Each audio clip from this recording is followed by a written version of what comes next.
माँ सरस्वती के चरण वंदन करते हुए आप सभी शिक्षक साथियों का अभिनंदन करता हूँ, अभिवादन करता हूँ। मैंने शब्द यूज में लिया शिक्षक साथी। आप सब लोगों ने बीएड की डिग्री हासिल की है और बीएड की डिग्री जिस दिन हासिल हो जाती है उस दिन हम शिक्षक बन जाते हैं। ध्यान में आता हो जैसे एमबीबीएस की डिग्री जब एक मेडिकल की पढ़ाई कर रहा होता है विद्यार्थी धारण कर लेता है तो वो डॉक्टर बन जाता है। तो शिक्षक तो आप बन गए। बात है कि एक सरकारी अध्यापक, मैं समाज सेवा करना चाहता हूँ, मैं इस देश की सेवा करना चाहता हूँ, सरकार के माध्यम से करना चाहता हूँ, तो मुझे सरकारी अध्यापक बनना है। अब सरकारी अध्यापक बनना है तो निसंदेह अपन जानते हैं कि एक तृतीय श्रेणी का अध्यापक होता है, एक द्वितीय श्रेणी का अध्यापक होता है और एक प्रथम श्रेणी का अध्यापक होता है। अब हमें तो कौन सा अध्यापक बनना है? प्रथम श्रेणी का, फर्स्ट ग्रेड। और फर्स्ट ग्रेड का मायने आप जानते हैं गजेटेड ऑफिसर। आप बनने जा रहे हैं गजेटेड ऑफिसर। अब गजेटेड ऑफिसर बनना है तो कैसे बनना है? तो कोई ना कोई तो रास्ता तय करना पड़ेगा ना कोई सपना तो देखना पड़ेगा। बिना सपना देखे हम कैसे फर्स्ट ग्रेड के टीचर बनेंगे? सपना देखना चाहिए, क्यों ना देखें। और सपना वही देखें जिसको हम प्राप्त कर सकते हैं। तो फर्स्ट ग्रेड प्राप्त करना आप आसानी के साथ प्राप्त करना आप कर सकते हैं। यस, हम कहते हैं आई कैन डू, मैं कर सकता हूँ। यू कैन डू, तुम कर सकते हो। और वी कैन डू, यदि हम दोनों मिलकर के चलते हैं, कर सकते हैं, तो फिर ये फर्स्ट ग्रेड प्राप्त करना बहुत आसान है। फर्स्ट ग्रेड हम प्राप्त कर सकते हैं, लेकिन इसके लिए हमें आधार देखना होगा, आधार तैयार करना पड़ेगा। जब तक हमारे पास आधार नहीं है, जब तक हमारे पास कोई सिस्टम नहीं है, तब तक हम सफलता की सीढ़ी नहीं चढ़ सकते। तो दोस्तों, आज मैं सबसे पहले अपनी बात एक कहानी के माध्यम से कहना चाहूँगा, और क्या हम अपने पास में रखें और क्या हम अपने पास ना रखें, यानी कहाँ सफलता है और कहाँ असफलता है। सफलता भी हमारे पास में है तो असफलता भी हमारे पास में है। आपको क्या करना है? आपको सफलता हासिल करनी है तो 4 चीज़ें अपने अंदर धारण कर लीजिए, और असफलता धारण करनी है तो दूसरी 4 चीज़ों को धारण कर लीजिए। तो ये हमें तय करना है, हमें तो क्या चाहिए? केवल सफलता चाहिए। और सफलता प्राप्त करने के लिए सकारात्मक सोच चाहिए। उस सोच को विकसित करने के लिए मैं एक छोटी सी कहानी आपके बीच में शेयर करता हूँ, फिर मैं आपसे फर्स्ट ग्रेड के लिए जुड़ूंगा। एक व्यक्ति एक रास्ते से गुजर रहा है। गुजरते गुजरते जब उसे एक महिला मिलती है तो महिला से प्रश्न करता है कि बहन तुम कौन हो? महिला जवाब देती कि भाई मेरा नाम बुद्धि है। अच्छा बहन बुद्धि, तुम कहाँ रहती हो? तो महिला जवाब देती है कि मैं तो मानव के मस्तिष्क में रहती हूँ। तो दोस्तों, बुद्धि कहाँ रहती है? मानव के मस्तिष्क में विराजती है। ठीक है बहन। आगे चला तो उसे दूसरी महिला मिली। दूसरी महिला से प्रश्न किया कि बहन तुम कौन हो? उसने कहा भाई मेरा नाम लज्जा है। अच्छा बहन लज्जा, तुम कहाँ रहती हो? उसने कहा कि मैं मानव की आंखों में रहती हूँ। अच्छा, आप मानव की आंखों में रहती हैं? ठीक है बहन। आगे चला तो उसे तीसरी महिला मिली। तीसरी महिला से भी वही प्रश्न किया था जो पहले 2 महिलाओं से किया कि बहन तुम कौन हो? उसने कहा मेरा नाम भाई हिम्मत है। अच्छा बहन हिम्मत, तुम कहाँ रहती हो? मैं मानव के हृदय में रहती हूँ। ठीक है दोस्तों। अब आगे चला तो उसे चौथी महिला मिली। चौथी महिला से भी प्रश्न किया कि बहन तुम कौन हो? उसने कहा मेरा नाम तंदुरुस्ती है। अच्छा बहन तंदुरुस्ती, तुम कहाँ रहती हो? मैं मानव के पेट में रहती हूँ। अब व्यक्ति सोचने लगा कि पहली महिला मिली थी वो बुद्धि थी जो कहाँ रहती है? मानव के मस्तिष्क में रहती है। दूसरी बहन मिली उसे तो वो उसका नाम क्या था? लज्जा था। अच्छा लज्जा कहाँ रहती थी? कि मानव के नेत्रों में रहती थी। अच्छा, तीसरी बहन जो हिम्मत थी वो उसके हृदय में विराजमान थी। तो चौथी महिला जो तंदुरुस्ती थी वो मानव के पेट में विराजमान थी। अब दोस्तों वो आगे चला तो उसे एक पुरुष मिला। पुरुष से उसने प्रश्न किया कि भाई तुम कौन हो? उसने कहा मेरा नाम क्रोध है। अच्छा भाई, क्रोध तुम कहाँ रहते हो? कि मैं मानव के मस्तिष्क में रहता हूँ। व्यक्ति अचंभे में पड़ गया, अरे भाई मानव के मस्तिष्क में तो बुद्धि रहती थी, तुम कहाँ से चले आए? तो क्रोध क्या जवाब देता है बच्चों? क्रोध कहता है कि जब मानव की बुद्धि चली जाती है तो मैं आ जाता हूँ। यानी अपन जानते हैं कि जब हमारी बुद्धि काम करना बंद कर देती है तो क्रोध आ जाता है, और जब क्रोध आता है तो बुद्धि अपना स्थान छोड़ देती है। ठीक है, आगे चला तो उसे दूसरा पुरुष मिला। दूसरे पुरुष से पूछा कि भाई तुम कौन हो? उसने कहा मेरा नाम लोभ है। मित्रों, इस लोभ ने हमारी संस्कृति का, हमारी सभ्यता का सत्यानाश किया है। कैसे? हम जानते हैं वो भाई क्या प्रश्न कर रहा है, उस चीज को देखिए। अरे भाई लोभ तुम कहाँ रहते हो? कि मानव की आंखों में रहता हूं। फिर व्यक्ति बोला कि भाई मानव की आंखों में तो लज्जा रहती थी, तू कहाँ से आ गया? तो लोभ कहता है कि जब मानव की लज्जा चली जाती है तो मैं आ जाता हूँ। तो दोस्तों, आज भयावह तस्वीर हमें जो नज़र आ रही है, आज जो मार काट नज़र आ रही है, जो एक भ्रष्टाचार अत्याचार नज़र आ रहा है, उन सब के पीछे कारण है लोभ। मानव की आंखों में क्या आ गया है? लोभ आ गया है। क्योंकि जब हम देखते हैं कि एक रक्षाबंधन का पवित्र त्यौहार, एक माँ के 3 संतान, एक बहन और 2 भाई, लेकिन हम जानते हैं कर्मों का प्रभाव होता है। एक भाई उस बहन का बहुत अमीर हो गया, लेकिन दूसरा भाई क्या रह गया? गरीब रह गया। एक अमीर हो गया, दूसरा गरीब रह गया। जब बहन राखी खरीदने के लिए जाती है तो अमीरी गरीबी यानी लोभ उसके सामने आ जाता है। वो सोचती है कि वो अमीर है, मुझे ज़्यादा देगा तो मैं उसके लिए अच्छी राखी खरीदूं, और जो गरीब है वो मुझे क्या देगा, इसलिए उसके लिए पिछले साल जो राखी रखी हुई थी उसी से काम चला लूँगी। मिठाई भी खरीदेगी तो पक्षपातपूर्ण व्यवहार करेगी। ये सब किसके कारण हो रहा है? लोभ के कारण हो रहा है। भाई भाई का ना रहा, बहन भाई की ना रही, पड़ोसी पड़ोसी के ना रहे। ये सब किसके कारण हो रहा है? लोभ के कारण हो रहा है। इस भारतीय संस्कृति का मैं कहूँ नष्ट करने का प्रमुख कारण है ये लोभ। ठीक है, आगे चला तो तीसरा पुरुष मिला। तीसरे पुरुष से प्रश्न किया कि भाई तुम कौन हो? उसने कहा मेरा नाम डर है। अरे डर तू कहाँ रहता है? उसने कहा डर कहता है मैं तो मानव के हृदय में रहता हूँ। व्यक्ति कहता मानव के हृदय में तो हिम्मत रहती थी, तू कहाँ से आ गया? तो डर कहता है कि जब मानव की हिम्मत चली जाती है तो मैं आ जाता हूँ, मेरा वास हो जाता है उस मानव हृदय में। ठीक है, आगे चला तो चौथा पुरुष मिला। चौथे पुरुष से प्रश्न किया कि भाई तुम कौन हो? उसने कहा मेरा नाम रोग है। अच्छा, रोग तू कहाँ रहता है? मैं मानव के पेट में रहता हूँ। अरे मानव के पेट में तो तंदुरुस्ती रहती थी, तू कहाँ से आ गया? तो वो कहता है कि आज मानव की तंदुरुस्ती चली गई है, मैं आ गया हूँ, क्योंकि आज बर्गर, चाउमीन, हॉट डॉग, मॉट डॉग, पता नहीं क्या क्या हम सब लोग खाते हैं। तो आप जानते हैं कि सारे रोग जो होते हैं वो पेट से जनित होते हैं, और पेट से जनित होते हैं तो जो रोग आज हमारे शरीर के अंदर आ चुका है उसके कारण हमारी दशा दिशा हम सभी को पता है। हम कैसे तैयारी कर पाएंगे, कैसे अच्छी जगह जा पाएंगे? तो एक तरफ 4 चीज़ें, दूसरी तरफ 4 चीज़ें दोस्तों।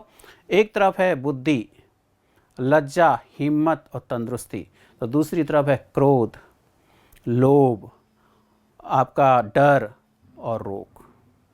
कौन सी चीज़ इन सफलता हासिल करनी है इसमें, तो बुद्धि की आवश्यकता पड़ेगी या नहीं पड़ेगी? बुद्धि की आवश्यकता पड़ेगी, क्योंकि बिना बुद्धि के हम आगे नहीं बढ़ सकते। क्रोध करेंगे तो बुद्धि का क्षरण हो जाएगा, इसलिए बुद्धि को संजो करके रखना, लज्जा को बनाए रखना। लज्जा होती आंखों की शर्म, क्योंकि आज हम देख रहे हैं कि गुरु के प्रति जो एक सम्मान गिरता चला जा रहा है वो है लोभ, वो है स्वार्थ। इस स्वार्थ के कारण आज हमारा विद्यार्थी का सम्मान गुरु के प्रति गिरता चला जा रहा है। कहाँ है गुरु रे ब्रह्मा, गुरु रे विष्णु, गुरु रे देवो महेश्वरा, गुरु साक्षात परम ब्रह्म तस्मै श्री गुरुवे नमः। हमें आवश्यकता है दोस्तों ऐसे गुरु की। मैं तो कहूँ कि आवश्यकता है आचार्य की। आप सब आचार्य बने। आचार्य वो व्यक्ति होता है जो अपने आचरण से शिष्य को ऊपर लेकर के जाता है। आदर्श शब्द जिसके अंदर निहित होता है। गुरु ठीक है, गुरु एक अंधकार से प्रकाश की ओर लेकर के जाता है, शिक्षक एक शिक्षा प्रदान करता है, लेकिन आचार्य वो होता है जो आचरण से अपने विद्यार्थी को उन्नति के रास्ते पर लेकर जाता है। तो ऐसे आचार्य आप बने, और आचार्य बनने के लिए बुद्धि को संजो करके रखें, लज्जा बनाए रखें, आंखों की शर्म होती है, और हिम्मत होनी चाहिए, हिम्मत को बनाए रखें, क्योंकि बिना हिम्मत के कभी भी बाधाएं दूर नहीं हो सकती। यदि हमें बाधाओं को दूर करना है तो हमारे अंदर क्या होनी चाहिए? हिम्मत होनी चाहिए। और हिम्मत को रखिए अपने साथ में, और काया को क्या बना लीजिए? तंदुरुस्त बना लीजिए। तंदुरुस्ती आपके पास में होनी चाहिए। तंदुरुस्ती है, आपकी काया तंदुरुस्त है तो आपका पढ़ने का मन करेगा। आपका शरीर बहुत अच्छा है तो हम कहते हैं स्वस्थ शरीर में ही स्वस्थ मस्तिष्क का निवास होता है। तो ये सारी चीज़ें आपको अपने आप मिलेंगी। आपका शरीर स्वस्थ है, आपका मन स्वस्थ है, आपका सब कुछ अच्छा है, तो फिर क्यों ना हमें सफलता मिलेगी। तो सफलता लेने के लिए उन 4 सूत्रों को ध्यान में रख लीजिएगा। और यदि असफलता धारण करनी है तो उधर धारण करनी, तो उधर देखना ही नहीं, नकारात्मकता लानी नहीं। हमें तो क्या लेकर आना है? सकारात्मकता लेकर आनी है। और सकारात्मकता लेकर आनी है, इस फर्स्ट ग्रेड को हासिल करना है। ये फर्स्ट ग्रेड अपने आप को क्या है? कुछ भी नहीं है आपके सामने। आप इसे आसानी के साथ प्राप्त कर सकते हैं। आप इस किले को धराशायी कर सकते हैं, बशर्ते आप एक सिस्टम बनाते हैं।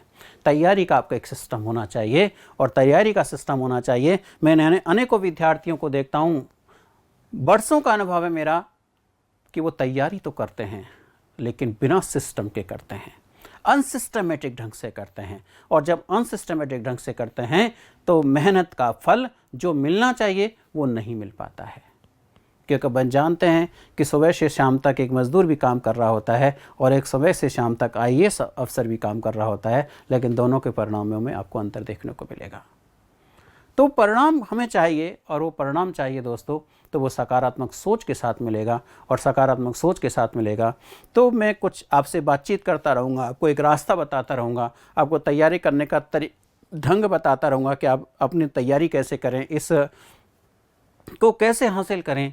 कोई बड़ी बात नहीं है। और एक बार गजिस्ट्रेट ऑफिसर बन गए, एक प्रथम श्रेणी के टीचर, अध्यापक, लेक्चरर बन गए आप, तो आप समझ सकते हैं कि आपकी सेवानिवृत्ति जॉइंट डायरेक्टर तक रहने वाली है। क्योंकि जब शिक्षक की पोस्ट हम देखते हैं तो जो हमारी शिक्षक की पोस्ट है, सबसे बड़ी पोस्ट है, वो संयुक्त निदेशक होती है, JD होती है, जॉइंट डायरेक्टर होती है। तो मैं तो आपको वो सपना देख रहा हूँ, मैं आपको सपने में उस चीज़ को देख रहा हूँ कि आप क्या बनेंगे, JD तक पहुँचेंगे। पहुँचने के लिए हमें रास्ता तय करना पड़ेगा, और रास्ता तय करना पड़ेगा तो बिना इस सिलेबस को जाने रास्ता तय नहीं कर सकते। फर्स्ट ग्रेड का सिलेबस है क्या? क्योंकि अनेकों विद्यार्थी सिलेबस को नहीं देखते, डायरेक्ट तैयारी करते हैं। डायरेक्ट तैयारी मत करिए, पहले उस सिलेबस को ढंग से समझ लीजिएगा। और सिलेबस को यदि हम समझें तो सिलेबस में आपको ध्यान में आता होगा कि इसमें 2 पेपर हैं, 2 पेपर रहने वाले हैं इसके अंदर, और 2 पेपर रहने वाले हैं। तो पहले फर्स्ट पेपर को यदि हम नज़र दृष्टि डाल लें अपनी, कि फर्स्ट पेपर के अंदर क्या क्या आएगा, किसको कितने मार्क्स निर्धारित कर रखे हैं, वो मार्क्स मुझे झोली में डालने हैं, ये हमें तय करना है। यदि हम देखें तो फर्स्ट पेपर के अंदर history of Rajasthan and India, Bharat की इतिहास और राजस्थान का इतिहास, इसके संदर्भ में 15 प्रश्न आने वाले हैं। और मार्क्स कितने हैं आपके पास में? 30 मार्क्स हैं, यानी ईच क्वेश्चन 2 मार्क्स। 15 प्रश्न आएंगे history of Rajasthan and India में से। मार्क्स आपकी झोली में कितने जाने? 30। अब हिस्ट्री को उठा के देखें तो हिस्ट्री इंडिया की भी बहुत लंबी चौड़ी है, राजस्थान भी अपने आप में सारे साम्राज्य को पढ़ोगे तो लंबा चौड़ा है। तो बहुत पढ़ना पड़ेगा, और बहुत पढ़ने के बाद आप 15 प्रश्न सही करके आएंगे और 30 मार्क्स लेकर के आएंगे। तो दूसरी चीज़ है मेंटल एबिलिटी है, स्टैटिक्स है, मैथमेटिक्स है, language ability in English and Hindi. यदि सेकंड वाले को देखें तो नंबर ऑफ क्वेश्चंस हैं मात्र 10, 10 क्वेश्चन हैं, और मार्क्स हैं आपके पास में 20। यानी 20 मार्क्स प्राप्त करने के लिए आपको ये सारी चीज़ें पढ़नी होंगी। मेंटल एबिलिटी भी तैयार करनी पड़ेगी, क्योंकि 2-1 प्रश्न इसके आ जाते हैं। स्टैटिक्स के भी तैयार करने पड़ेंगे, इसके भी एक दो, सब में से एक एक दो प्रश्न आते हैं इनमें से। मैथमेटिक्स भी पढ़नी पड़ेगी, इसमें से भी प्रश्न, लैंग्वेज एबिलिटी और इंग्लिश एंड हिंदी। तो इसमें इंग्लिश और हिंदी यानी कुल मिलाकर के बात यह है कि 20 मार्क्स आप इतना पढ़ने के बाद प्राप्त करेंगे। और तीसरा बिंदु की यदि मैं बात करूं तो करंट अफेयर्स, जिसमें नंबर ऑफ क्वेश्चंस है आपके 5 हैं यहाँ पर, और 5 में आप जो अंक प्राप्त करेंगे वो कितने अंक प्राप्त करेंगे,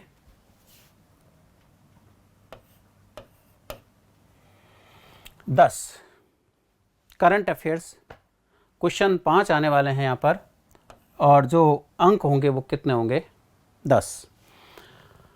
चौथे बिंदु पे अपन देखें तो जनरल साइंस है, इंडियन पॉलिसी है, ज्योग्राफी ऑफ राजस्थान है। 3 चीज़ें हैं इसके अंदर।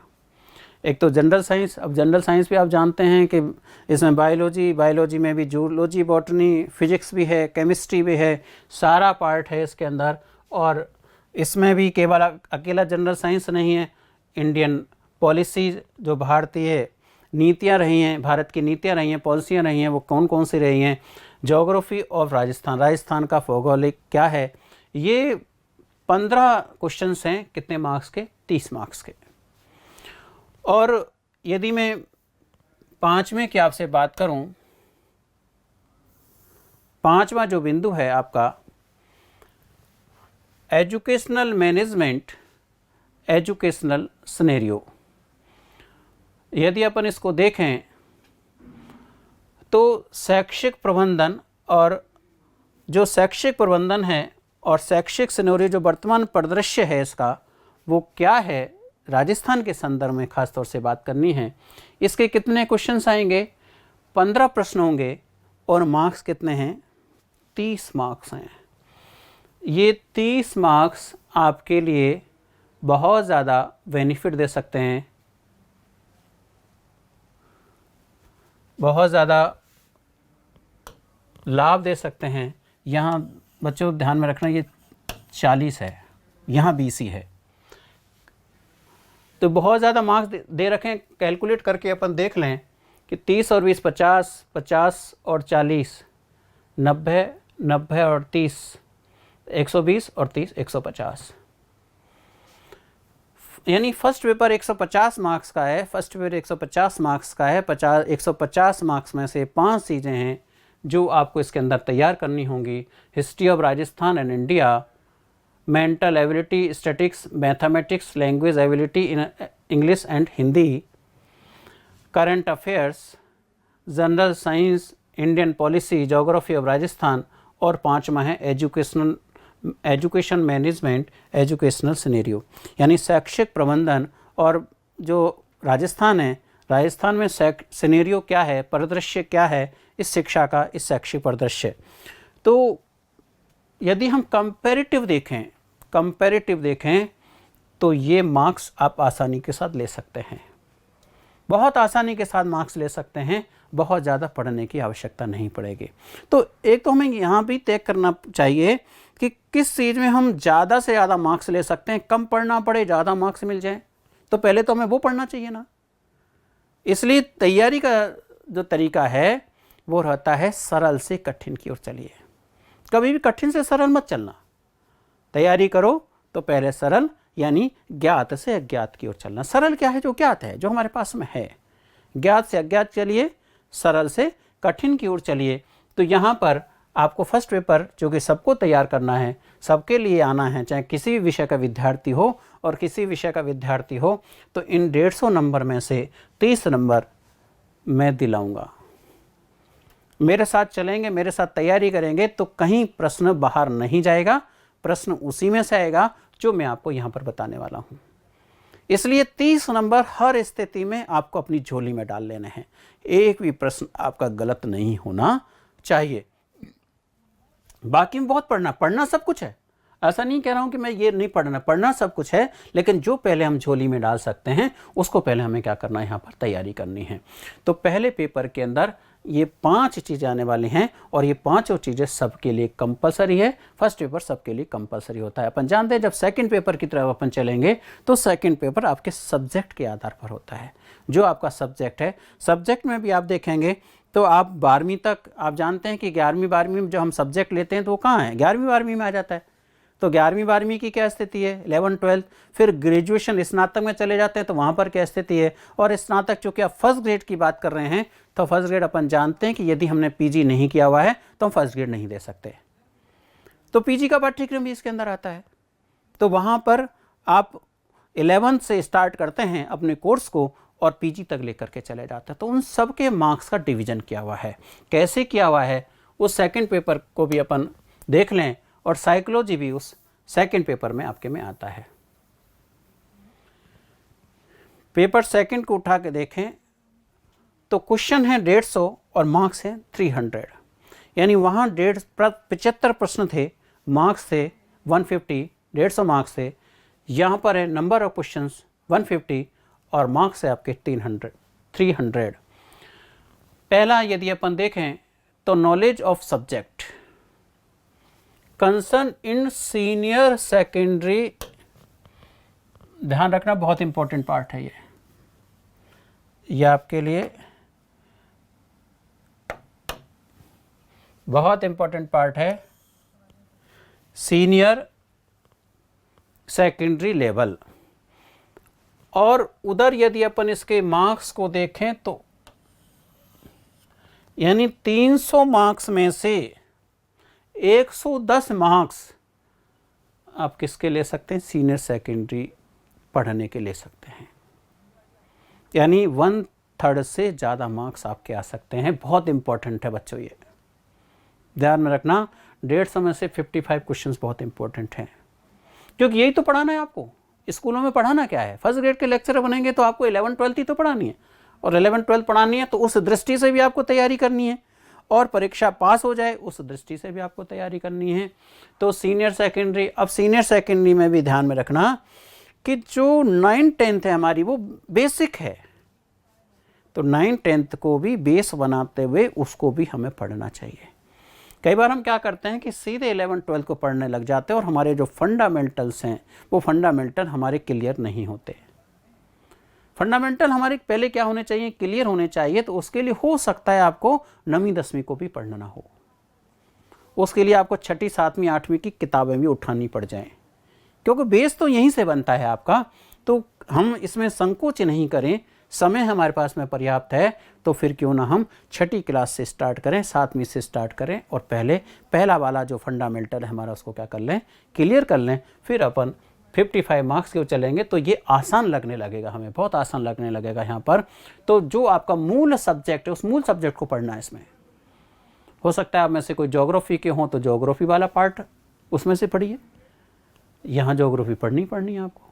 हो सकता है कोई पॉलिटिकल साइंस का हो सकता है कोई जूलॉजी का हो सकता है कोई फिजिक्स का हो सकता है कोई केमिस्ट्री का हो सकता है कोई मैथमेटिक्स का और हो सकता है कोई कॉमर्स का विद्यार्थी हो, अकाउंटेंसी का विद्यार्थी हो, ABST का।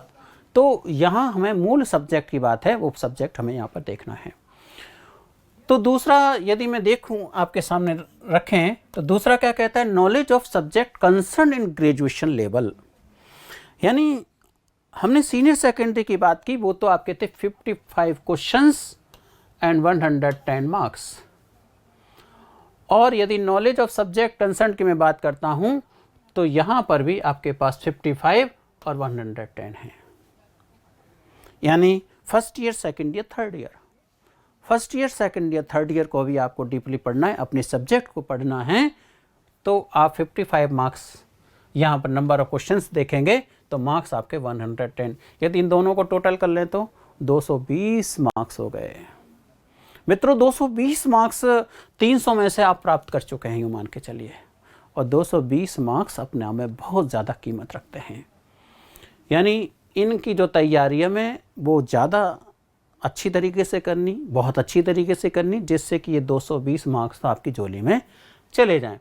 अब आपके पास में जो तीसरा पोस्ट ग्रेजुएशन वाला पार्ट आता है यहाँ पर, knowledge of subject concern in post graduation. जो पीजी है आपका जो स्नातकोत्तर है आपका, मात्र 10 प्रश्न आने वाले हैं और मार्क्स कितने आपके पास में 20 हैं। बहुत ज़्यादा वेटेज नहीं है, लेकिन आप देखेंगे कि पीजी का सिलेबस बहुत बड़ा होता है और पीजी का बहुत बड़ा सिलेबस होता है। बहुत बड़ा सिलेबस पढ़ने के बाद भी हम 10 क्वेश्चंस उसमें आते हैं, करके आते हैं, तो केवल 20 मार्क्स प्राप्त करते हैं यहाँ पर। तो मुख्य रूप से जो तैयारी आपको करनी है वो इनको ध्यान में रख करके करनी है, उनको करना। मैं मना नहीं कर रहा हूँ कि ये नहीं करने हैं, लेकिन बाद में करने हैं। पहले यहाँ से बेस बना करके चलना। ये आपके तैयार हो गए, स्ट्रॉन्ग हो गए, तो फिर ये आसान लगने लगेगा, बहुत आसान हो जाएगा यहाँ पर। और जो चौथा वाला बिंदु है, इसमें भी आप आसानी के साथ मार्क्स ले सकते हैं, क्योंकि आपको ध्यान में आता होगा कि आप चाहे तृतीय श्रेणी के अध्यापक की परीक्षा में बैठे होंगे तो आपने इसको पढ़ा होगा, सेकंड ग्रेड की परीक्षा में बैठे होंगे तो आपने इसको पढ़ा होगा, और फर्स्ट ग्रेड की परीक्षा में बैठे होंगे तो भी आपने इस चीज़ को पढ़ा होगा। एजुकेशन साइकोलॉजी, शिक्षा मनोविज्ञान। क्योंकि एक शिक्षक को यदि शिक्षा मनोविज्ञान नहीं आती तो सही मायने में वो शिक्षक हो ही नहीं सकता। तो यहाँ पर भी एजुकेशन साइकोलॉजी है, इसके साथ में टीचिंग लर्निंग मटेरियल। जो टीचिंग लर्निंग मटेरियल हम खास तौर से इसको TLM शॉर्ट भाषा में कहते हैं, TLM, क्योंकि टीचिंग लर्निंग मटेरियल होना चाहिए शिक्षण अधिगम सामग्री। शिक्षण अधिगम सामग्री के कुछ प्रश्न आ जाते हैं, और आजकल ICT का ज़माना है, IT का ज़माना है, तो कुछ प्रश्न इस 30 नंबरों में से यदि उठा के इसके सिलेबस को भी आप बारीकी के साथ में पढ़ेंगे तो इसमें से भी आपको जो है केवल 1 यूनिट के कुछ प्रश्न इसमें से आते हैं। Computer and IT in teaching learning, क्योंकि आजकल हम कंप्यूटर की बात करने लगे, आपको ध्यान में आता हो RSC IT का कोर्स लगभग सभी जगह कंपलसरी कर दिया गया है। यानी एक कंप्यूटर की साक्षरता हम सबके अंदर होनी चाहिए, क्योंकि पहले कुछ समय पहले हम देखते थे कि जो हमारे टीचर्स साथी हैं वो फोबिया था उनका कंप्यूटर के प्रति, कंप्यूटर को वो हाथ ही नहीं लगाना चाहते थे, माउस को पकड़ने में भी वो डरते थे। जबकि आज देख रहे हैं कि सारा के सारा ICT का ही ज़माना आ गया है, बिना कंप्यूटर के, बिना मोबाइल भी एक कंप्यूटर है, बहुत सारे फंक्शंस आपके मोबाइल के अंदर हैं, उन सारे को अपन देखें तो कहीं ना कहीं इस IT में से भी कुछ प्रश्न आ जाते हैं। लेकिन यहाँ ये नंबर ऑफ क्वेश्चंस 30 हैं, लेकिन मार्क्स बहुत हैं 60। तो मेरा यहाँ संकेत समझ रहे होंगे कि 110, 110, 60 और बाद में 20। चूँकि इसको हम बहुत ज़्यादा थर्ड ग्रेड में भी पढ़ा है, सेकंड ग्रेड में भी पढ़ा है, और यहाँ भी पढ़ रहे हैं, यह भी काम आने वाला है, तो ये नंबर आसानी के साथ अपनी झोली में डाल सकते हैं। ये नंबर भी आप डाल सकते हैं, पहले ये डालिए, उसके बाद ये डालिए, लास्ट में डालिए इसको, पहले मत पढ़ने बैठ जाना यहाँ पर। तो ये सिलेबस को ध्यान में रखते हुए आपको अपनी रणनीति तय करनी है, आपको अपनी व्यू रचना, एक स्ट्रेटजी तैयार करनी है कि मुझे किन किन, वहाँ पर 5 चीज़ें आपके पास में थी फर्स्ट पेपर के अंदर, और यहाँ पर 4 चीज़ें हैं। एक भी चीज़ आपकी कमज़ोर रह जाती है तो आप मेरिट से बाहर हो सकते हैं। मेरिट से बाहर नहीं होना है, हमें मेरिट के अंदर जाना है, और अंदर जाना है तो पहले क्या करना है, इधर आपके पास में 4 चीज़ें, उधर 5, 9 टोटल हो गई 9। अब 9 में आपको पहले फर्स्ट पेपर की तैयारी करनी है, फर्स्ट पेपर में से भी पहले इसकी तैयारी करनी है। ये सारा आपको अपने रजिस्टर में इस सिलेबस को लेकर के, आपकी RPSC की साइट पर पड़ा हुआ है, आप सिलेबस को लेकर के अपने रजिस्टर ले लीजिए और वहाँ पर इसको चस्पा कर दीजिए। अपने हिसाब से मैं कहूँ तो 4 ये और 5 उसके 9 रजिस्टर, मोटे नहीं चाहिए, पतले रजिस्टर बना लीजिए, 9 रजिस्टर। वो 9 रजिस्टर आपके नैया को पार लगा देंगे। अब आपको 9 में अलग अलग का सिलेबस लगा दीजिए, पहले वाले का सिलेबस चिपका दीजिए, दूसरे वाले का, इन सब के अपने अपने रजिस्टर उसके अंदर सिलेबस चिपका दीजिए, और उसको फिर अनुक्रमणिका के तहत उस सिलेबस को बांट लीजिए। पहले मुझे ये पढ़ना है, फिर मुझे ये पढ़ना है, फिर मुझे ये पढ़ना है, फिर मुझे ये पढ़ना है, फिर मुझे ये पढ़ना है। उसके हिसाब से आप तैयारी शुरू कर दीजिएगा, आपकी सफलता आपके पास में होगी। ऐसी शुभकामनाओं के साथ मैं अपनी बात को आगे बढ़ाता हूँ यहाँ पर कि आप सफल हों। आपकी सफलता मेरी सफलता है, आप सफल होंगे तो मैं भी सफल होऊंगा, और आप यदि सफल नहीं हो पाए तो आपकी असफलता के पीछे मैं भी रहूँगा, मैं भी उसका एक कारण बनूँगा। इसलिए सफलता चाहिए, असफलता नहीं चाहिए। और सफलता चाहने के लिए हमें जो है आगे बढ़ना पड़ेगा, और आगे बढ़ना पड़ेगा तो मैंने कहा था कि फर्स्ट पेपर का 5वें वाला जो पार्ट है शैक्षिक प्रबंधन, और जो वर्तमान में शिक्षा का सिनेरियो चल रहा है, शैक्षिक परिदृश्य चल रहा है, वो क्या चल रहा है, उन सारी बातों को आपको समझना है। Educational management, educational scenario Rajasthan, right to education act 2009, इस नाम से है ये 5वां वाला बिंदु जो फर्स्ट पेपर है, फर्स्ट पेपर का 5वां वाला बिंदु। शैक्षिक प्रबंधन, राजस्थान में शैक्षिक परिदृश्य, और तीसरी बात है शिक्षा का अधिकार अधिनियम 2009। ये शिक्षा का अधिकार अधिनियम 2009 तृतीय श्रेणी में भी पढ़ा होगा आपने, वहाँ पर भी है ये सिलेबस में। तो पढ़ना एक जगह, लाभ दो दो जगह मिल रहे हैं तुमको। ये इसका हेडिंग है ये। अब इस हेडिंग के अंदर हमें क्या क्या पढ़ना है, उस परिदृश्य को जाने, क्योंकि पहले के परिदृश्य में और आज के परिदृश्य में अंतर आ चुका है बच्चों। शिक्षा में बदलाव आ रहा है, लगातार बदलाव आ रहा है, और लगातार बदलाव आ रहा है। तो देखिए इसमें अपन को क्या क्या पढ़ना है इस बिंदु के अंदर। पहला वाला बिंदु, concept and functions of educational management, यानी शैक्षिक प्रबंधन की अवधारणा एवं कार्य। शैक्षिक प्रबंधन की क्या अवधारणा है और शैक्षिक प्रबंधन क्या काम करता है। तो एक तो कंसेप्ट शैक्षिक प्रबंधन का, और शैक्षिक प्रबंधन का भी कंसेप्ट समझने से पहले प्रबंधन क्या होता है, और फिर प्रबंधन से शैक्षिक प्रबंधन क्या होता है, इसकी क्या अवधारणा है और इसके क्या कार्य, क्या काम करता है, क्या फंक्शंस हैं इसके, वो इसके अंदर अपन जान पाएंगे। दूसरा बिंदु है राजस्थान में जो शैक्षिक प्रबंधन है वो किस प्रकार से चल रहा है, ऊपर से लेकर के नीचे तक किस प्रकार से चल रहा है, कौन इसका मुखिया है, नीचे तक कहाँ जाएं, तो सबसे छोटा प्रशासक किसे कहा गया है, कैसे प्रबंधन होता है, इसकी पूरी एक डायग्राम के माध्यम से इसको समझेंगे, क्योंकि इसमें बहुत परिवर्तन आ चुका है। बहुत सारे पहले वाले चेंजेज आ चुके हैं जब से समसा प्रारंभ हुआ है। तीसरा बिंदु है इसके अंदर school as a unit of decentralised planning, यानी विकेंद्रीकृत आयोजना की एक इकाई के रूप में विद्यालय। जब सत्ता को हम देखते हैं तो सत्ता का विकेंद्रीकरण होना चाहिए, सत्ता केंद्रीकरण नहीं होना चाहिए, क्योंकि केंद्रीकरण के परिणाम अच्छे नहीं होते। जितना हम अपने सत्ता के अधिकारों का हस्तांतरण करेंगे, बांटेंगे, विभाजन करते चले जाएंगे, उतना ज़्यादा अच्छा होगा, क्योंकि निर्णय लेना बहुत आसान हो जाएगा।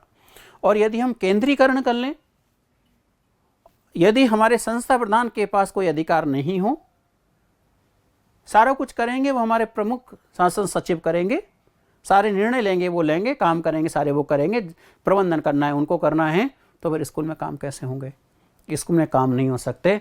तो सत्ता का कैसे विकेंद्रीकरण प्रारंभ होता है और कहाँ जाकर के रुक जाता है बच्चों, विद्यालय के अंदर जाकर के रुक जाता है। यानी एक इकाई के रूप में क्या है वो एक विद्यालय हमारा। और फिर चौथा बिंदु अपन देखें कि आजकल जो ज़माना चल रहा है वो MIS सिस्टम का ज़माना चल रहा है। यदि हम शिक्षा के क्षेत्र में से लेकर चलें तो वो EMIS बन जाता है, शैक्षिक प्रबंधन सूचना प्रणाली। आजकल सारा के सारा जो सिस्टम चल गया है वो ऑनलाइन सिस्टम के साथ जुड़ चुके हैं। सारी सूचनाएं पहले तो डाकों के माध्यम से आती थी, बहुत समय लग जाता था। आजकल तो आप जानते हैं कि विभिन्न प्रकार के सॉफ्टवेयर आ चुके हैं, विभिन्न प्रकार के अपन देखें तो साला दर्पण है, साला दर्शन है, सारी सूचनाएं आपको सब उस पर मिल जाएंगी। PI यहाँ EMIS है, PMIS भी होता है, जहाँ पर प्रोजेक्ट से संबंधित बात करनी पड़ती है, और जहाँ प्रोजेक्ट की बात ना हो करके मूल जो शिक्षा है हमारी वहाँ पर बात करनी पड़ती है, तो EMIS की बात करनी पड़ती है। पहले बीच में चला था डाइस वगैरह भी, और जो आएगा इसके अंदर आपके अंदर डाइस भी सिलेबस के अंदर है, वो अपन इसमें बातचीत कर लेंगे उसकी। इन सब में से एक एक दो प्रश्न आते हैं परीक्षा में, एक एक प्रश्न आ जाता है, कई को छोड़ देता है, कई बार एक एक कनेक्टिविटी भी है आपस में कुछ टॉपिक्स के अंदर। संस्थागत नियोजन, इंस्टीट्यूशनल प्लानिंग। अब अपन जानते हैं कि जो नियोजन है, प्लानिंग है, वो प्लानिंग भी ऊपर से चलती है। ऊपर वाले अपने हिसाब से प्लानिंग करते हैं, फिर उसको देख करके उसके नीचे वाले एग्जीक्यूट करते हैं, फिर उसके नीचे वाले बनाते हैं, फिर उसको देख कर नीचे वाले बनाते हैं। इस तरीके से अपन देखते हैं कि भारत सरकार की जो प्लानिंग होती है, चाहे पंचवर्षीय योजनाएं रही हों, वार्षिक योजनाएं रही हों, वो राज्य में जाती है, राज्य से फिर अपन जानते हैं संभागों में जाती है, संभागों से जानते हैं तो जिलों में जाती हैं, ग्राम पंचायतों में जाती हैं। इस तरीके से बंटवारा होता है वहाँ पर। तो यहाँ इंस्टीट्यूशनल प्लानिंग की बात की जा रही है, संस्थागत नियोजन। इस संस्थागत नियोजन की जो बात ध्यान में आएगा आपके जब बातचीत करेंगे अपन कि जो शिक्षा के क्षेत्र में संस्थागत नियोजन होना चाहिए, विद्यालयों के अंदर संस्थागत नियोजन होना चाहिए, उसकी बात कहीं ना कहीं मुद्दालेर आयोग के द्वारा कही गई थी, जो अपन चर्चा में लेंगे यहाँ पर। फिर स्कूल मैपिंग, साला मानचित्र, और आजकल अपन देख रहे होंगे मानचित्र का ज़माना आ गया। बहुत सारे विभागों को ढूंढने में कष्ट आता था, लेकिन आज हमें विभाग ढूंढने में कष्ट नहीं होता। आप जाएंगे किसी भी बड़ी बिल्डिंग बनी हुई है, बहुत सारे विभाग उसी में चल रहे हैं, तो घुसते ही आपको एक मैप दिख जाएगा। उस मैप से आपका कंसेप्ट क्लियर हो जाता है, कौन सा विभाग कौन सी मंजिल पर कौन से रूम में चल रहा है। तो इतनी बड़ी पारदर्शिता हमें देखने को मिलती है, वो कहाँ मिलती है? साला मानचित्र में देखने को मिलती है। इस स्कूल के अंदर क्या क्या है, प्रयोगशालाएं कहाँ पर हैं, संस्था प्रधान का कमरा कहाँ पर है, फलाने नंबर का कमरा किधर मिलेगा, वो आपको सब सूचनाएं मिल जाएंगी। इस गांव के अंदर कितने बच्चे स्कूल पढ़ने वाले बच्चे हैं, कितने नामांकित हैं, किसने नामांकित हैं, इसमें विद्यालय कौन से स्तर का विद्यालय है, कितने ड्रॉप आउट बच्चे हैं, ये समस्त जानकारी विभिन्न संकेतों के माध्यम से जब देखने को मिलेगी तो नजरी नक्शा भी इसके अंदर आएगा, वो अपन इसके अंदर पढ़ पाएंगे। खंड संदर्भ केंद्र, ब्लॉक रिसोर्स सेंटर। पहले जब सर्व शिक्षा अभियान था तो CRC का कंसेप्ट भी था, क्लस्टर रिसोर्स सेंटर भी थे, लेकिन अब वो CRC को बंद कर दिया गया था और यहाँ खंड संदर्भ केंद्र, जो खासतौर से सर्व शिक्षा अभियान की देन है यहाँ पर, अब समसा है, समसा के अंदर भी ब्लॉक रिसोर्स सेंटर की बात है यहाँ पर। जो इसका प्रधान होता है वो BRCF कहलाता है यहाँ पर, ब्लॉक रिसोर्स सेंटर फैसिलिटेटर, उसे BRCF यहाँ पर कहा था। इसका मुखिया जो बनाया गया था वो BRCF को बनाया गया। शाला प्रबंधन समिति, स्कूल मैनेजमेंट कमेटी SMC का गठन किया गया है। और फिर इसको यदि अपन देखेंगे कि जो SMC का गठन किया गया है वो RT एक्ट 2009 की धारा 21 के तहत इस SMC के गठन, क्योंकि समुदाय की भागीदारी बहुत ज़रूरी है। यदि विद्यालय के अंदर समुदाय की भागीदारी नहीं है तो विद्यालय कभी भी डेवलप नहीं हो सकता, कभी विकास के रास्ते पर नहीं हो सकता। तो इससे पहले SDMC हुआ करती थी। SDMC का जो प्रधान था वो संस्था प्रधान उसका अध्यक्ष होता था, चेयरपर्सन होता था, किंतु इस SMC के अंदर पढ़ेंगे कि SMC का जो प्रधान है वो अभिभावक प्रतिनिधि में से निर्वाचित होता है, यानी अभिभावक के पास शक्ति आ गई, समुदाय के पास शक्ति आ गई यहाँ पर। तो यहाँ SMC का गठन किस प्रकार से होता है वो अपन पढ़ेंगे, शाला प्रबंधन समिति। शिक्षा के लिए जिला सूचना प्रणाली डाइस, जो अभी मैं थोड़ी देर पहले आपको MIS के अंदर बात कर रहा था,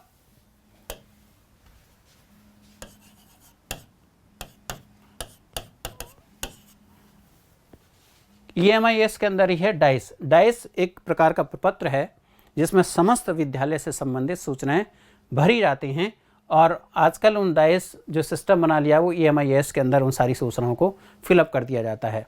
डायरेक्ट अपन उसको फिलअप कर सकते हैं यहाँ पर।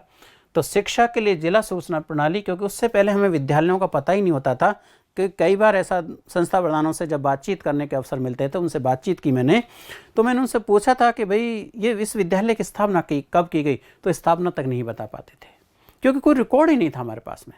कितने बच्चे इसमें SC के हैं, कितने बच्चे इसमें ST के हैं, कितने बच्चे इसमें BPL परिवारों के हैं, कितने बच्चे इसमें OBC के हैं, कितने बच्चे जनरल हैं, कितनी लड़कियां हैं, कितने लड़के हैं, ये कोई डेटा हमें नहीं देखने को नहीं मिलता था। ये विद्यालय कब क्रमोन्नत किया गया था, क्रमोन्नत वर्ष भी हमें नहीं मिलता था। तो ये भला मानते हैं अपन उस न्यूपा का। उस न्यूपा ने हमारे लिए एक प्रपत्र तैयार कर दिया डाइस, और डाइस के माध्यम से हम बहुत सारी सूचनाएं ले सकते हैं। धीरे धीरे कन्वर्ट होता चला जा रहा है, क्योंकि आजकल अपन जानते हैं सारा कंप्यूटर का ज़माना, ये तो कागज़ी काम है, इस कागज़ को अपन उधर लेके चले जाएं। तो MIS के रूप में ही पढ़ेंगे अपन इस बात को। आगे चलें अपन, तो फिर आता है इसके अंदर सर्व शिक्षा अभियान। सर्व शिक्षा अभियान अपन जानते हैं इसका लक्ष्य शिक्षा का सार्वजनिकरण करना है। जो बालक 6 से 14 वर्ष की आयु के बालक हैं उनको शिक्षा प्रदान करना है, यानी शिक्षा का सार्वजनिकरण करने के लिए 6 से 14 वर्ष की आयु के बालक जो प्रारंभिक शिक्षा उनको प्राप्त कराने के लिए उद्देश्य से इस सर्व शिक्षा अभियान को लेकर के आए थे। इसमें डिटेल जब अपन पढ़ेंगे तो 2007 और 2007 तक नामांकन पूरा कर लेना था एलिमेंट्री एजुकेशन के अंदर, और 2010 तक अपन जानेंगे कि 2010 तक वो ठहराव सुनिश्चित कर लेना था कि सारे बच्चे एलिमेंट्री एजुकेशन के अंदर प्रवेश पा चुके हैं। वो ठहराव की बात है यहाँ पर। यहाँ 2007 और 2010 फिर इसमें बहुत सारी योजनाएं इसको करने के लिए, नामांकन बढ़ाने के लिए, ठहराव करने के लिए विभिन्न प्रकार की योजनाएं आई थी इसके अंदर। उन योजनाओं की जानकारी अपन करेंगे जब सर्व शिक्षा अभियान पढ़ेंगे। सर्व शिक्षा अभियान जैसे ही खत्म होगा तो फिर माध्यमिक शिक्षा की बात होगी कि सबको माध्यमिक शिक्षा सुलभ हो। 14 से 18 वर्ष की, क्योंकि 6 से 14 तो इसके अंदर आ गई, 14 से 18 वर्ष की आयु के बालक बालिकाएं हमारी माध्यमिक शिक्षाएं प्राप्त कर सकें, माध्यमिक शिक्षा मिल सके, उसके लिए राष्ट्रीय माध्यमिक शिक्षा अभियान की बात कही जाती है, उसकी शुरुआत की जाती है। और शुरुआत की जाती है तो जैसे ही 2010 में ये पूरा हो तो हमारा सर्व शिक्षा अभियान शुरू हो जाए। और सर्व शिक्षा अभियान शुरू हो जाए तो अभी 2018 तक हम इन दोनों को देख पाएंगे। 2017 तक सबको माध्यमिक शिक्षा में यानी नामांकित हो जाए, ये लक्ष्य था इसका। और 2020 तक माध्यमिक शिक्षा में यानी सब की सब ठहराव हो जाए, कोई भागे नहीं, कोई टीसी नहीं लेकर के जाए, सबकी माध्यमिक शिक्षा सुनिश्चित हो जाए। वो 2020 जो ये समय आपका चल रहा है। लेकिन ध्यान में आता हुआ आपको कि सर्व शिक्षा अभियान और राष्ट्रीय माध्यमिक शिक्षा अभियान, और तीसरा जो कंपोनेंट है टीचर एजुकेशन, इन तीनों को मर्ज कर दिया गया है 2018 से। इसलिए हमारे एजुकेशन सिस्टम में बदलाव आ गया है। पहले ये अलग सर्व शिक्षा अभियान अलग चल रहा है, हमारी शिक्षा का कंपोनेंट अलग चल रहा है, इसके अलग लोग लगे हुए हैं, उसके लोग अलग लगे हुए हैं। इसके रमसा आया तो रमसा में लोग अलग आ गए, उधर शिक्षा में हमारे सेकेंडरी सेटअप, उधर एलिमेंट्री सेटअप है, इधर सेकेंडरी सेटअप है। तो कोई तालमेल नहीं बैठ रहा था। तो फिर भारत सरकार ने इन दोनों को तो मर्ज किया, साथ में हमारी शिक्षक शिक्षा है, टीचर एजुकेशन है, उसको भी उसके अंदर समाहित कर दिया। मर्ज करते हुए एक नया नाम दे दिया समसा के माध्यम समग्र शिक्षा अभियान। समग्र शिक्षा अभियान इन दोनों को मिला करके है। इसकी बात भी मैं आपसे समय समय पर बीच बीच में करता रहूँगा जहाँ मुझे इसकी आवश्यकता नज़र आएगी। और उसके बाद में राजस्थान में प्राथमिक एवं माध्यमिक स्तर पर शैक्षिक संगठन क्या है, ये बात अपनी पहले ही आ जाएगी कि जो राजस्थान की परिदृश्य है, राजस्थान का जो शैक्षिक परिदृश्य है, किस प्रकार से संगठनात्मक ढांचा चला है इसका, वो सारा ढांचा इस समग्र शिक्षा अभियान ने परिवर्तित कर दिया है। उसको भी अपन इसके अंदर देख पाएंगे। तो ये वाला बिंदु अपन ऊपर पढ़ लेंगे पहले ही। अब शैक्षिक अभिकरणों की मैं बात करूं, क्योंकि राजस्थान में शैक्षिक अभिकरणों की स्थिति को अपन जाने समझें तो यहाँ का परिदृश्य क्या है, यहाँ के परिदृश्य को देखें तो फंक्शंस ऑफ आरआई, पहले ही आरसी के नाम से जाने जाते थे, अब इन्हें आरआई कहते हैं, रीजनल इंस्टीट्यूट फॉर एजुकेशन। पहले रीजनल कॉलेज, क्षेत्रीय शिक्षा महाविद्यालय के नाम से जाने गए थे, लेकिन अब इनको क्षेत्रीय शिक्षा संस्थान के नाम से जाना जाता है। इसके क्या कार्य हैं? SIERT राज्य शैक्षिक अनुसंधान एवं प्रशिक्षण संस्थान, यहाँ भी कुछ परिवर्तन हुआ है। ये जो संस्थान आपको नजर आ रहा है यहाँ पर, ये संस्थान परिवर्तित होकर के काउंसिल बन गया है, यानी SCERT।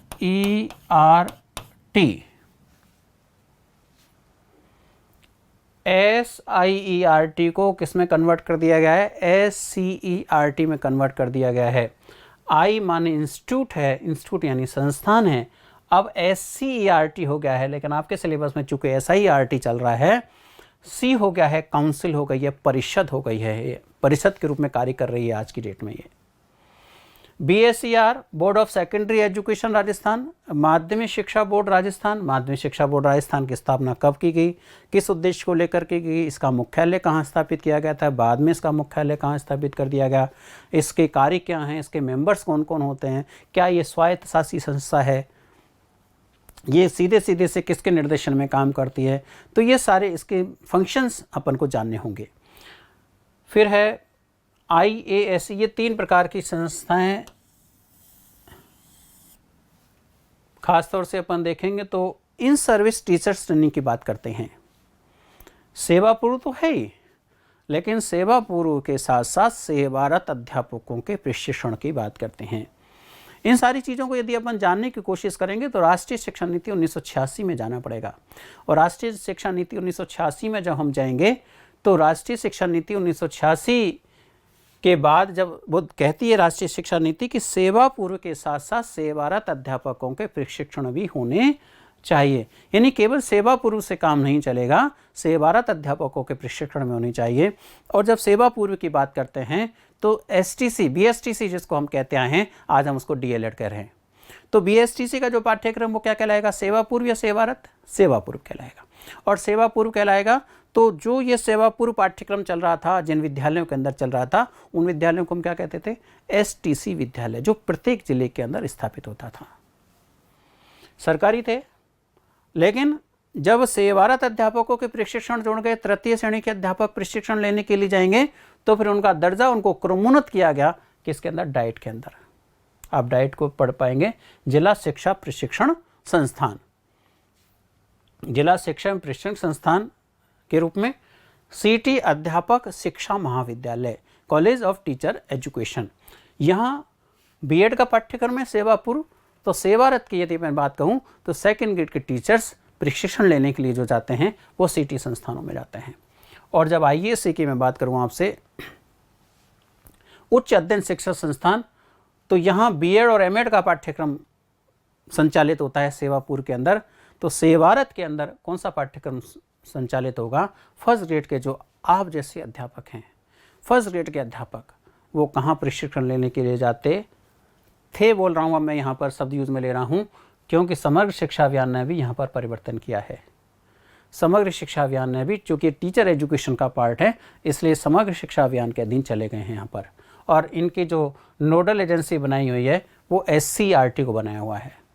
एससीईआरटी के निर्देशन में ये तीनों प्रकार के संस्थान काम कर रहे हैं। लेकिन उससे पहले क्या था, ये तृतीय श्रेणी के अध्यापक, एसटीसी का पाठ्यक्रम संचालन, सीटी सेकंड ग्रेड के अध्यापक और बीएड का पाठ्यक्रम, आईएससी फर्स्ट ग्रेड के अध्यापकों का ट्रेनिंग्स और बीएड और एमएड का पाठ्यक्रम। तो इनके क्या क्या फंक्शंस हैं, क्या क्या कार्य हैं, ये जो आपके हैं ये हमारे कहलाते हैं शैक्षिक अभिकरण। इनको अपन पढ़ पाएंगे। नेक्स्ट चलें अपन, कुछ प्रोग्राम्स हैं जो लगातार शिक्षा के क्षेत्र में चल रहे हैं, जिसमें पीपीपी आपको ध्यान में आता हो, पब्लिक प्राइवेट पार्टनरशिप, यानी जन सहभागिता के आधार पर विद्यालय, सरकारी विद्यालय, यदि कुछ साल पहले आप लोग देखते होंगे, मैं भी सरकारी विद्यालय में पढ़ा हूँ, साधनों का अभाव था। और प्राइवेट स्कूल हम देख रहे थे कि वो लगातार, चूंकि वो निजी थे, निजी लाभ के लिए चल रहे थे, तो वो लगातार उस लाभ की चकाचौंध को बढ़ाते हुए अच्छे होते चले गए। बिल्डिंग, इंफ्रास्ट्रक्चर, संसाधन बहुत अच्छे होते चले गए वहाँ पर। लेकिन टीचर उतने बढ़िया नहीं थे। टीचर कहाँ बढ़िया थे, सरकारी तंत्र के अंदर। लेकिन मैं कहूँ कि टीचर बहुत अच्छा है, सैनिक बहुत बलवान है, अच्छा है, लेकिन उसके बाद हथियार नहीं है, हथियार नहीं है तो युद्ध कैसे जीतेगा वहाँ पर। तो यहाँ जब हथियारों की आवश्यकता हुई, माने संसाधनों की आवश्यकता पड़ी, और संसाधन की आवश्यकता पड़ी तो जन सहभागिता आवश्यक हो गई।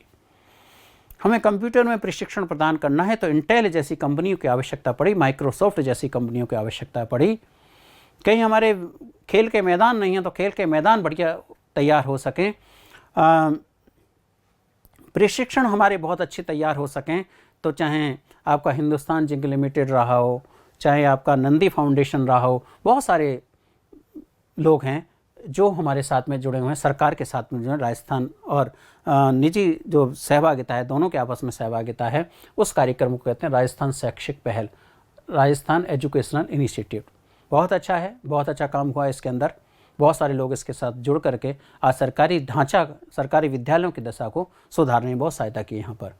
फिर बालिकाओं की शिक्षा कैसे बढ़े, क्योंकि हम लक्ष्य चाहते हैं 100% का, और 100% लक्ष्य चाहते हैं, शिक्षा चाहते हैं, एलिमेंट्री एजुकेशन चाहते हैं, फिर सेकेंडरी एजुकेशन चाहते हैं। तो पहले एलिमेंट्री एजुकेशन के अंदर काम किया, फिर सेकेंडरी एजुकेशन को और बढ़ाने का काम किया यहाँ पर। तो ये योजनाएं आपको दोनों देख रहे होंगे।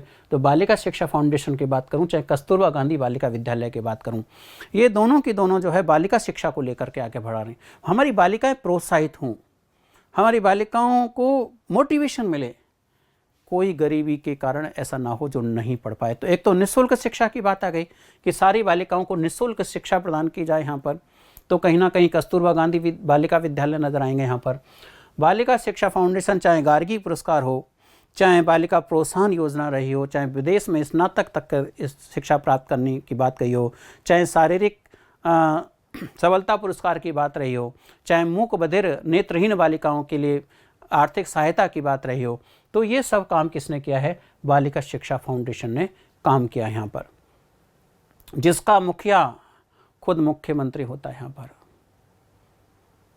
बालिका शिक्षा फाउंडेशन मैं यूँ कहूँ कि मुख्यमंत्री ने अपनी भी योजना चलाई है, मुख्यमंत्री हमारी बेटियाँ, उस नाम से इस योजना को अपन देखेंगे। बालिका शिक्षा फाउंडेशन ने बहुत काम किया है यहाँ पर। जो भी निजी विद्यालय जब खोलता है तो एक निर्धारित राशि को पहले इस फंड में जमा कराता है, और इसके पास इतना फंड है, पर्याप्त मात्रा में फंड है कि इसकी ब्याज से ही हम क्या कर सकते हैं, अपनी बालिकाओं को आगे बढ़ा सकते हैं, उनके उन्नयन की बात कर सकते हैं। कस्तूरबा गांधी बालिका विद्यालय प्रारंभ में खोले गए, फिर इनको सर्व शिक्षा अभियान में ही ले लिया गया, और सर्व शिक्षा अभियान में ले लिया गया तो मैंने बहुत सारे कस्तूरबा गांधी बालिका विद्यालयों को देखा है। पहले की स्थिति में और आज की स्थिति में बहुत अंतर आ गया है।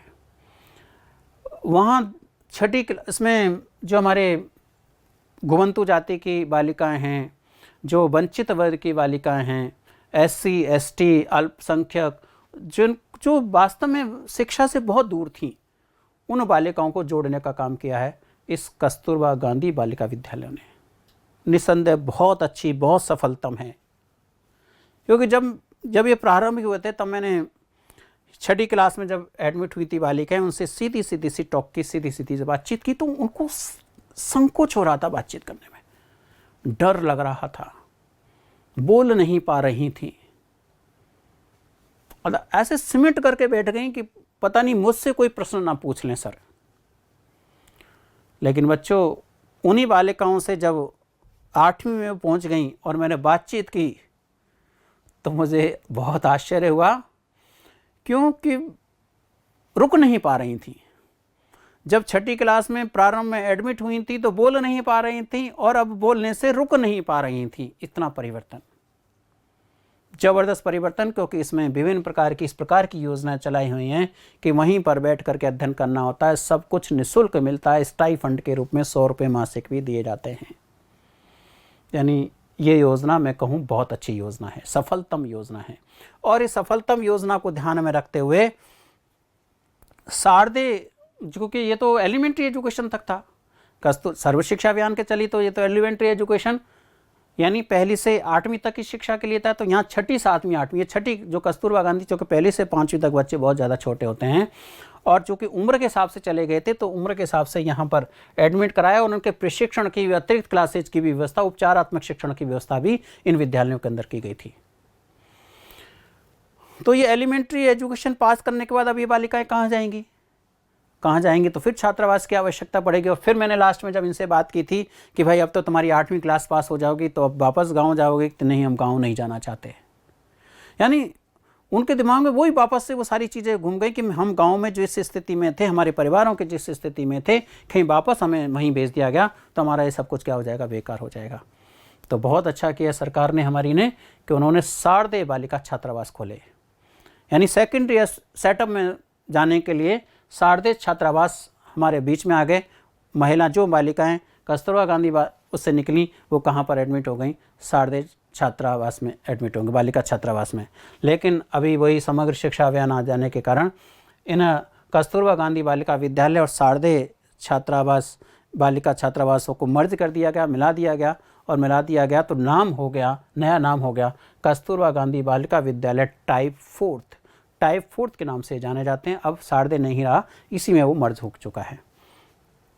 फिर राजस्थान पाठ्य पुस्तक मंडल क्यों खोला गया? क्या आवश्यकता थी राजस्थान पाठ्य पुस्तक मंडल खोलने की? आवश्यकता ही नहीं थी इसके खोलने की, नहीं आवश्यकता थी, क्योंकि पुस्तकों का वितरण कौन करेगा? ठीक है, एलिमेंट्री एजुकेशन का पाठ्यक्रम तो SIRT ने बना दिया, और माध्यमिक शिक्षा का जो पाठ्यक्रम है वो माध्यमिक शिक्षा बोर्ड ने बना दिया। इन्होंने तो पाठ्यक्रम बनाया, मुद्रण नहीं। तो फिर मुद्रण करने के लिए जब बात आती है, तो हालांकि माध्यमिक शिक्षा बोर्ड ने 9th, 11, 12 की किताबों का मुद्रण किया है, लेकिन एसआईआरटी ने एलिमेंट्री एजुकेशन की पाठ्यपुस्तकों का कोई मुद्रण नहीं किया। तो मुद्रण करने के लिए, प्रकाशन करने के लिए हमें एक ऐसे संस्थान की आवश्यकता थी, और एक ऐसे संस्थान की आवश्यकता थी तो राजस्थान टेक्स्ट बुक बोर्ड बनाया गया, राजस्थान पाठ्यपुस्तक मंडल। यह भी एक स्वायत्त शासी संस्था के रूप में बनाया गया है। जालना डूंगरी में इसका कार्यालय स्थित है, यदि अपन देखें इसको। तो अब यदि वर्तमान स्थिति में देखें, जब एनसीईआरटी का पाठ्यक्रम भी लागू कर दिया गया तो फिर माध्यमिक शिक्षा बोर्ड पाठ्यक्रम नहीं बना रही थी, क्योंकि पाठ्यक्रम तो किसका, एनसीईआरटी का था। तो उनकी पुस्तकों के मुद्रण की बात थी, तो उनके पुस्तकों का मुद्रण हो सके, और पुस्तकों का मुद्रण हो सके तो फिर उनको भी, यानी पहली से लेकर के 12वीं तक की पाठ्य पुस्तकों के मुद्रण का जो दायित्व आ गया वो किसके पास में आ गया, राजस्थान टेक्स्ट बुक बोर्ड के पास में आ गया, राजस्थान पाठ्यपुस्तक मंडल के पास में भी। इसको भी अपन डिटेल से पढ़ पाएंगे कि इसका अध्यक्ष कौन होता है, इसमें निष्पादन समिति क्या काम करती है, शासी समिति क्या काम करती है, निष्पादन समिति का अध्यक्ष कौन होता है, ये सारे काम अपन इसमें पढ़ पाएंगे। फिर आता है भारत स्काउट एवं गाइड। स्काउट एवं गाइड यानी इसकी शुरुआत से पढ़ना पड़ेगा कि इसको विश्व स्काउट, पावल वेटेन को भी जानना पड़ेगा कि किस तरीके से विश्व स्काउटिंग की स्थापना की गई, फिर भारत में स्काउटिंग की स्थापना कब की गई, किसके द्वारा की गई, फिर 1950 में भारत स्काउट का कैसे गठन किया गया, गाइड का गठन हुआ, फिर स्काउट मायने क्या होता है, गाइड मायने क्या होता है, स्काउट की कौन कौन सी शाखाएं होती हैं, गाइड की कौन कौन सी शाखाएं होती हैं, स्काउट के कौन से पुरस्कार होते हैं, गाइड के कौन से पुरस्कार होते हैं, और इनके प्रशिक्षण के लिए राजस्थान के अंदर कहाँ कहाँ पर बनाए हुए प्रशिक्षण केंद्र कहाँ कहाँ पर हैं, ये सारी डिटेल जो पढ़ेंगे अपन वो किसके अंदर पढ़ेंगे, भारत स्काउट एवं गाइड के अंदर पढ़ेंगे। और अब लास्ट आता है आपका 4 प्रकार के स्कूल आपके पाठ्यक्रम के अंदर दिए हुए हैं। 4 प्रकार के पाठ्यक्रम हैं। राजस्थान मिलिट्री स्कूल, पूरे देश में है मिलिट्री स्कूल संचालित हैं, लेकिन राजस्थान में मिलिट्री स्कूल की क्या स्थिति है, कितने मिलिट्री स्कूल स्थापित हैं, राजस्थान के परिदृश्य को देख करके बात करनी पड़ेगी। इसी तरीके से सैनिक स्कूल कितने हैं, राजस्थान के अंदर सैनिक स्कूल कितने हैं, सैनिक स्कूल बहुत सारे, लेकिन राजस्थान के अंदर खासतौर से अपन देखें तो राजस्थान के अंदर कौन कौन से सैनिक स्कूल हैं। चित्तौड़गढ़ मैदान में आता ही होगा, झुंझुनू वाला भी नया कंसेप्ट रूप में आया ही है वहाँ पर, तो सैनिक स्कूलों को अपन पढ़ेंगे। तीसरे प्रकार के हैं पब्लिक स्कूल। पब्लिक स्कूल की परिभाषा क्या है, पब्लिक स्कूल कैसे भारत में जन्मे, और जगह जगह आप देखेंगे कि कोई एक पत्थर भी उठाएंगे और किसी फेंकेंगे तो कहीं ना कहीं कोई स्कूल में जाके गिरता है, उसका आगे नाम लिखा हुआ है पब्लिक स्कूल। क्या वो वास्तव में पब्लिक स्कूल है, नहीं, ये आपको तय करना है। पब्लिक स्कूल की जब परिभाषा जान लेंगे तो आपको समझ में आ जाएगा कि जो ये जगह जगह खुले हुए हैं ये पब्लिक स्कूल नहीं है। केवल नाम दे देने से पब्लिक स्कूल नहीं हो जाता। पब्लिक स्कूल जो उस समय 1939 में जब अपन पढ़ेंगे उसके अंदर कि पब्लिक स्कूल की क्या परिभाषा बनाई गई थी, क्या परिभाषा दी गई थी, और उसके अकॉर्डिंग वहाँ का जो संस्था प्रधान है उसका कॉन्फ्रेंस का सदस्य होना चाहिए। क्या यहाँ के संस्था प्रधान उसके अध्यक्ष हैं, नहीं है, तो पब्लिक स्कूल कैसे होगा, लेकिन नाम से चल रहे हैं पब्लिक स्कूल। तो पब्लिक स्कूल क्या होता है, मॉडल स्कूल तो यह नया कंसेप्ट आया है, और राष्ट्रीय माध्यमिक शिक्षा अभियान की बहुत अच्छी योजना है मॉडल स्कूल। सीबीएसई का पाठ्यक्रम, हमारे अंग्रेजी माध्यम यानी हमारे जो बच्चे हैं वो सीबीएसई के गरीब परिवार के बच्चे हैं, खासतौर से सीबीएसई का जो पाठ्यक्रम संचालित है वो इन मॉडल स्कूलों के अंदर है। आज अपन जानते हैं इसको स्वामी विवेकानंद राजकीय मॉडल स्कूल के नाम से जाने जाते हैं। स्वामी विवेकानंद जो एक निर्विवाद व्यक्ति रहे हैं उनके नाम से नाम दिया गया है, स्वामी विवेकानंद राजकीय मॉडल स्कूल।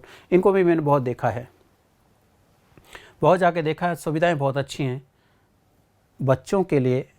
कहीं ना कहीं हमारे जो गरीब परिवार के बच्चे हैं जो वास्तव में अच्छी एजुकेशन, इस कहूँ कि इस महंगी एजुकेशन के कारण नहीं ले पा रहे हैं, महंगी शिक्षा के कारण नहीं ले पा रहे हैं, तो इन विद्यालयों को ले सकते हैं।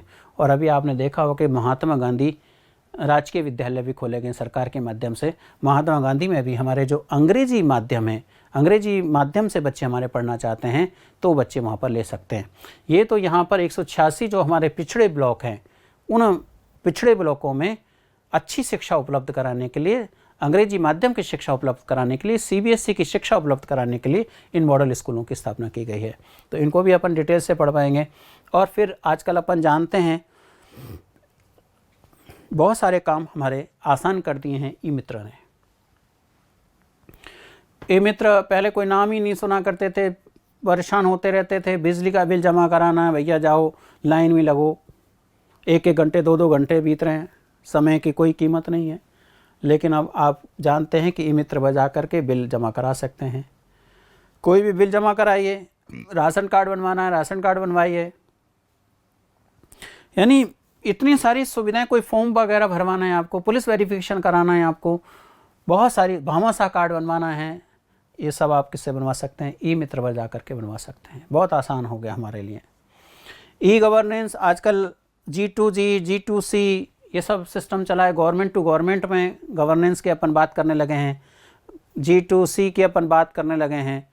तो यहाँ भी नेटवर्किंग का सारा सिस्टम आ चुका है, एक विभाग दूसरे विभाग में फाइलें ले जाने की ज़रूरत नहीं है। आजकल G2G के माध्यम से, गवर्नमेंट टू गवर्नमेंट के माध्यम से अपन क्या कर सकते हैं, उन फाइलों को भेज सकते हैं और स्टेटस अपन जान सकते हैं। और फिर आता है राज शिक्षा, ये हमारी वेबसाइट है, शिक्षा जगत की हमारी राजस्थान की वेबसाइट है। इस वेबसाइट को नाम ही क्या दिया हुआ है, राज शिक्षा के नाम से जानी जाती है। फिर आमूलचूल शिक्षा के क्षेत्र में आमूलचूल परिवर्तन करने वाला है वो एजुसेट यानी एजुकेशन सैटेलाइट। एजुकेशन सैटेलाइट न एक शिक्षा के क्षेत्र का कृत्रिम उपग्रह है, आर्यभट्ट स्पुतनिक ये नहीं है। शिक्षा का जो कृत्रिम उपग्रह है वो हमारा कौन सा, एजुसेट है। शिक्षा के क्षेत्र के अंदर आज जो हम ऑनलाइन सारे सिस्टम देख पा रहे हैं, ICT क्लासेज वगैरह देख पा रहे हैं, उसमें बहुत बड़ा योगदान है इस एजुसेट का, इसको पढ़ पाएंगे। ज्ञान दर्शन ध्यान में आता हुआ आपको, ज्ञान वाणी चैनल है हमारा, ज्ञान दर्शन। अब इनमें हमारे जो इंदिरा गांधी मुक्त विश्वविद्यालय है उसने बहुत बड़ी भूमिका, NCERT की भूमिका भी है इसके अंदर, लेकिन साथ में जो हमारा हम मुक्त विश्वविद्यालय की जो अपन बात करते आए हैं कि बच्चे घर पर बैठकर भी ज्ञान अर्जन कर सकें, तो ज्ञानवाणी के माध्यम से घर बैठ कर के बच्चे सुन सकते हैं, तो ज्ञान दर्शन के माध्यम से भी बच्चे घर बैठ कर के देख सकते हैं। यानी एक प्रकार से ये टीवी का कार्यक्रम है और ये रेडियो का कार्यक्रम है, सुन भी सकते हैं देख भी सकते हैं, दोनों के माध्यम से देखेंगे। और लास्ट बिंदु है इस आपके सिलेबस का, वो है RT 2009 निःशुल्क एवं अनिवार्य बाल शिक्षा का अधिकार अधिनियम 2009, राइट टू एजुकेशन 2009। इसमें से भी परीक्षा में प्रश्न आता ही आता है, 1-2 प्रश्न आ जाते हैं और वो दोनों प्रश्न कैसे होने चाहिए, आपके सही होने चाहिए। ये है आपका सिलेबस।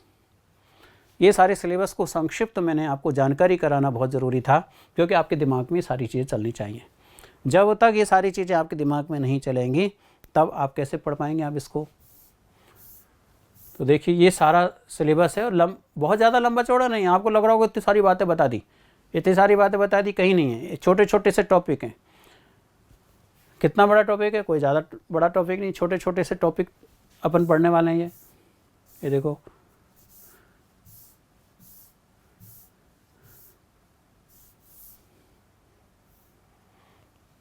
ये सिलेबस की बात यहाँ पर पूरी हो गई। इस सिलेबस को आप भी डाउनलोड कर सकते हैं और डाउनलोड करने के बाद एक बार पढ़ लीजिएगा, इसको पढ़ने के बाद समझ लीजिएगा। जब ये सिलेबस आपके समझ में आ जाएगा तो फिर हम क्या करेंगे, एक एक बिंदु को लेकर के इस पर बातचीत करेंगे। और मैं आपसे निवेदन भी कर दूं, आग्रह भी कर दूं कि आप मेरे साथ साथ पढ़ते रहेंगे। यानी जो बिंदु मैंने पढ़ा दिया, आज मैंने आपको ये सारा सिलेबस समझाया, तो ये सिलेबस आपके समझ में आ गया। जब आपके सिलेबस समझ में आ गया तो फिर उसको चस्पा कर लीजिए, एक रजिस्टर बना लीजिए, और जैसे जैसे मैं बिंदु एक एक बिंदु आपको समझाता जा रहा हूँ, उस बिंदु को आप समझते जाइए और फिर उसका अध्ययन कर लीजिए। अध्ययन करेंगे तो वो कंसेप्ट आपका क्या हो जाएगा, बिल्कुल क्लियर हो जाएगा। और क्लियर होते ही प्रश्न कहीं से भी आ जाए। मैं तो ये मान के चलता हूँ कि यदि जिस व्यक्ति का, बालक का कंसेप्ट क्लियर है, प्रश्न कहीं से भी आ जाए, वो बालक प्रश्न का उत्तर क्या करेगा, सही करके आ जाएगा। इसलिए आपको रटना नहीं है, उस सिलेबस को क्या कहना, समझना है। और समझना है, समझते हुए आगे बढ़ना है, तो हर कंसेप्ट अपन क्या करेंगे, क्लियर करेंगे। मैं समझता हूँ ये सिलेबस आपके समझ में आ गया होगा। चलिए, बहुत बहुत धन्यवाद, आभार।